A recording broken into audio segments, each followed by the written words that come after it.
এভাবে ছোলা মাখা বানিয়ে নিলে বারবার খেতে ইচ্ছে করবে, আর স্বাস্থ্যকরও বটে। সন্ধেবেলা ঠিক এরকম একটা জলখাবার থাকলে কিন্তু ছোট থেকে বড় সকলে খুশিও হবে আর চটপট তৈরিও হয়ে যাবে। এর জন্য ছোলাটাকে দুপুরবেলা ভিজিয়ে রাখতে হবে সন্ধেবেলা খাওয়ার জন্য। তারপর সেদ্ধ বসিয়ে দিতে হবে জল দিয়ে ধুয়ে ভালো করে। আর এদিকে মশলার মধ্যে নিয়ে নিতে হবে রোস্টেড জিরে গুঁড়ো, আর তার সাথে লঙ্কার গুঁড়ো আর পরিমাণ মতো নুন। লঙ্কার গুঁড়োর পরিমাণটা আপনারা আপনাদের পছন্দ মতো কম বেশি করে নিতে পারেন, ঠিক যতটা ঝাল খাবেন তার উপরে নির্ভর করে। এদিকে আরেকবার দেখে নেব ছোলাটা কতদূর সেদ্ধ হয়েছে। ছোলাটা কিন্তু মোটামুটি সেদ্ধ হয়ে গিয়েছে। এই দেখুন ছোলাগুলো খুব সুন্দর সেদ্ধ হয়ে গিয়েছে। এবার জল ঝরিয়ে ছোলাটা তুলে নিতে হবে। এদিকে মশলাটায় একটু জল মিশিয়ে নিচ্ছি, জল মিশিয়ে একসাথে গুলে নেব। ভাজা জিরে গুঁড়ো কিন্তু যে কোনো চাটে দিলে তার স্বাদ অনেক গুণ বেড়ে যায়, তাই ভাজা জিরে গুঁড়োটা দেওয়ার চেষ্টা করবেন। এবার এটা মিশিয়ে নিয়ে কড়াইতে সর্ষের তেল গরম করে এই মশলাটা দিয়ে দেব।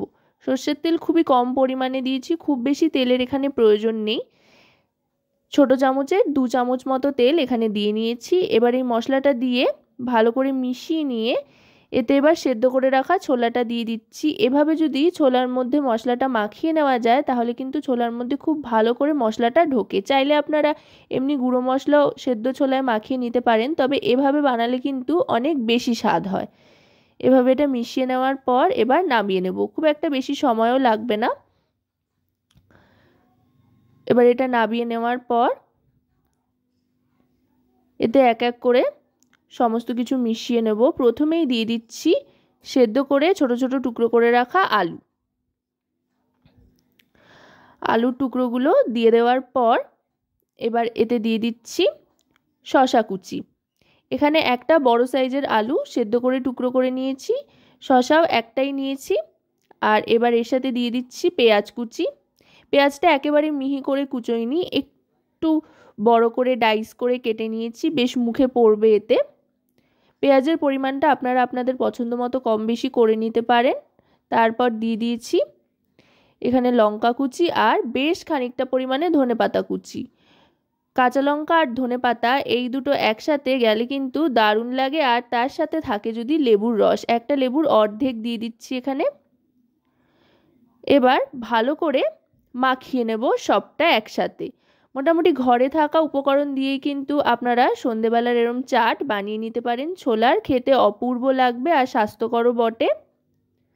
সবটা ভালো করে মাখিয়ে নেওয়ার পর দিয়ে দেব চাট মশলা। চাট মশলা যেটা অবশ্যই দিতে হবে, যে কোনো চাট বা ছোলা মাখা যে কোনো কিছুর জন্য চাট মশলা তো লাগবেই, তাই 1 চামচ মতো চাট মশলা সবটা মাখিয়ে নেওয়ার পর দেব। সবশেষে চাট মশলা দিলে এর স্বাদ কিন্তু অসাধারণ হবে, চাট মশলার ফ্লেভারটা দারুণ লাগবে। আশা করব রেসিপিটি আপনাদের ভালো লাগবে। ভালো লাগলে অবশ্যই রান্নাবাটি চ্যানেলটিকে সাবস্ক্রাইব করে লাইক শেয়ার কমেন্টের মাধ্যমে আমাদের পাশে থাকবেন, আর পাশে থাকা বেল আইকনটি অন করে দেবেন সবার আগে সমস্ত রকম নতুন রান্নার নোটিফিকেশান পাওয়ার জন্য। কারণ আপনাদের নিয়ে আপনাদের জন্যই কিন্তু আমাদের চ্যানেল রান্নাবাটি। আপনাদের প্রত্যেকটা কমেন্ট লাইক শেয়ার আমাদের কাছে তাই খুবই গুরুত্বপূর্ণ।